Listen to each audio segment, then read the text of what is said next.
بسم اللہ الرحمن الرحیم۔ السلام علیکم۔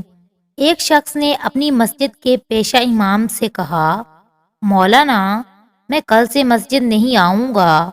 پیشہ امام صاحب نے پوچھا، کیا میں سبب جان سکتا ہوں؟ اس نے جواب دیا، ہاں کیوں نہیں۔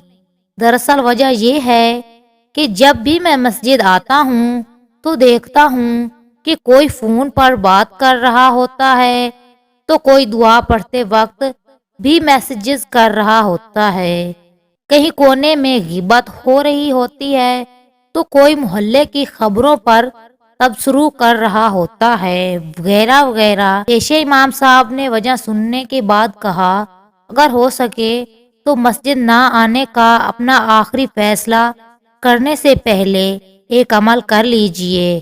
اس نے کہا، بالکل تیار ہوں۔ مولانا مسجد سے مختصر اپنے حجرے میں گئے اور ایک بھرا ہوا گلاس پانی کا لے کر آئے اور اس شخص سے کہا، یہ گلاس ہاتھ میں لیں اور مسجد کے اندرونی حصے کا 2 چکر لگائیں، مگر دھیان رہے پانی چھلکنے نہ پائے۔ اس شخص نے کہا، قبلہ اس میں کون سی بڑی بات ہے، یہ تو میں انجام دے سکتا ہوں۔ اس نے گلاس لیا اور پورے احتیاط سے مسجد کے ارد گرد چکر لگا ڈالے۔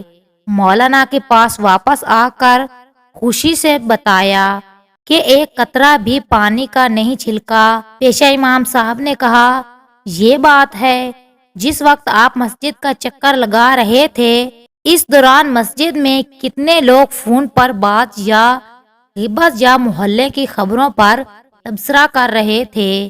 اس نے کہا، قبلہ میرا سارا دھیان اس پر تھا کہ پانی چھلکنے نہ پائے، میں نے لوگوں پر توجہ ہی نہیں دی۔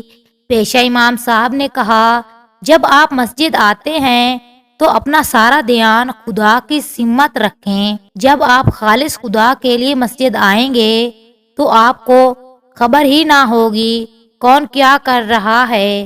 یہی وجہ ہے کہ قرآن کہتا ہے کہ رسول کی پیروی کریں، یہ نہیں کہ مسلمانوں پر نظر رکھیں کہ کون کیا کر رہا ہے۔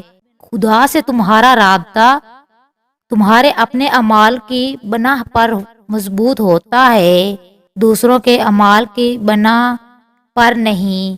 اس شخص نے امام صاحب کو شرمندہ ہوتے ہوئے شکریہ کہا، آپ نے میری آنکھیں کھول دی، میں انشاءاللہ اپنی نماز کا جائزہ لوں گا۔